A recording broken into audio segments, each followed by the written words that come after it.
नमस्कार। खटाना बुलेटिन में आप सबका हार्दिक स्वागत है।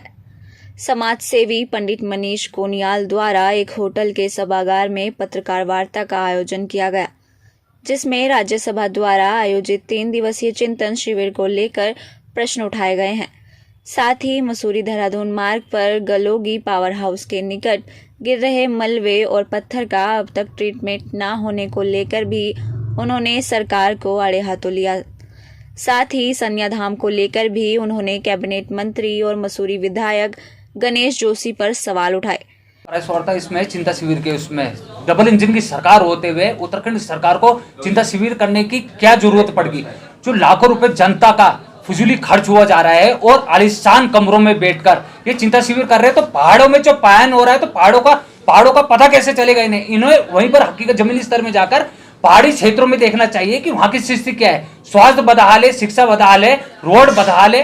तो पहाड़ों में जो युवा पलायन कर रहे हैं तो भूमि माफियाओं को इन्होंने पनपाने का वो कर रहे हैं। अगर जमीनी स्तर में अगर ये क्षेत्र का विकास चाहते हैं तो जमीनी स्तर में जाए और जमीनी स्तर में जाकर वहां की समस्या का समाधान निकाले और आलिशान कमरों में बैठकर दिशा निर्देश न देते हुए जमीनी स्तर में काम करेंगे। काफी बार मैंने एसडीएम के माध्यम से ज्ञापन दे चुका हूं, माननीय मुख्यमंत्री जी को लगातार मैंने ज्ञापन दिया, पर इन्होंने नजरअंदाज किया। तो जहां तक देखा जाए सोआ खोले का जो पेट्रोल पंप है तो पहाड़ का उन्होंने खुद स्वामी ने ट्रीटमेंट कर दिया और सरकार एक छोटा सा ट्रीटमेंट नहीं कर पा रही है ऑल वेदर रोड के नाम में। जब ये छोटा एक ट्रीटमेंट नहीं कर पा रही है तो ऑल वेदर रोड के नाम में कहाँ ट्रीटमेंट होगा इनका?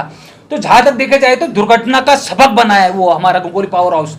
और जो हमारी गर्भवती महिलाएं, हमारी दीदी बहन है, तो रोड की हालत इतनी गंभीर है और मात्र 10-15 किलोमीटर मतलब उत्तराखंड से, तो वहां देखा जाए तो वहां की स्थिति इतनी बदहाल है कि वहां का आने जाने का साधन नहीं है उनके पास और उनकी जान माल का खतरा उन्हें बना रहता है। तो मैं खुली चेतावनी सरकार को देता हूं कि चिंतन शिविर हटाकर ये जमीनी स्तर में काम करे और जमीनी स्तर में अगर ये काम नहीं करते तो भाई हम इन्हें भूख हड़ताल की चेतावनी देते हैं और जमीनी स्तर में हम इन्हें सबक सिखाने के लिए भी तैयार बैठे रहेंगे। सैन्य धाम का जो बंदर बाट किया जा रहा है और पैसों का दुरुपयोग किया जा रहा है, नाले खड्डे सारे भर दिए गए हैं उसमें बिना निर्देश के।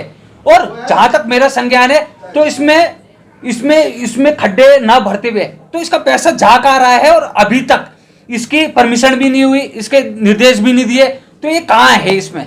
तो मेरा चाहना है कि गणेश जोशी जी बताएं कि पैसों का दुरुपयोग क्यों कर रहे हैं और किस उसमें कर रहे हैं, इनका उद्देश्य क्या है?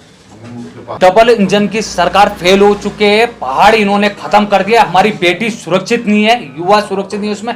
और बेटी जो हमारी अंकिता भंडारी हमारी छोटी बहन है वो वहां के बच्चे दम तोड़ते नजर आएंगे। और मैं पत्रकारों से बातचीत करते हुए समाज सेवी पंडित मनीष कोनियाल ने कहा कि आलिशान कपड़ों में बैठकर पहाड़ की दशा और दिशा तय नहीं की जा सकती। इसके लिए सरकार को धरातल पर काम करने की आवश्यकता है। उन्होंने कहा कि 3 दिवसीय चिंतन शिविर में सरकार ने जनता के पैसों का दुरुपयोग किया है। उन्होंने कांग्रेस और अन्य दलों पर निशाना साधते हुए कहा कि मुख्य विपक्षी दल कांग्रेस भाजपा सरकार से मिली हुई है और उसके खिलाफ आवाज नहीं उठा रही है, जिससे कि उनकी मंशा साफ जाहिर हो रही है। उन्होंने कहा कि प्रदेश में पलायन सबसे बड़ा मुद्दा है और पहाड़ के पहाड़ खाली हो रहे हैं, लेकिन सरकार ने अब तक इसके लिए कोई ठोस नीति नहीं बनाई है। जल, जंगल और जमीन उत्तराखंड राज्य का गठन किया गया था, लेकिन उत्तराखंड के शहीदों के सपने आज भी अधूरे हैं।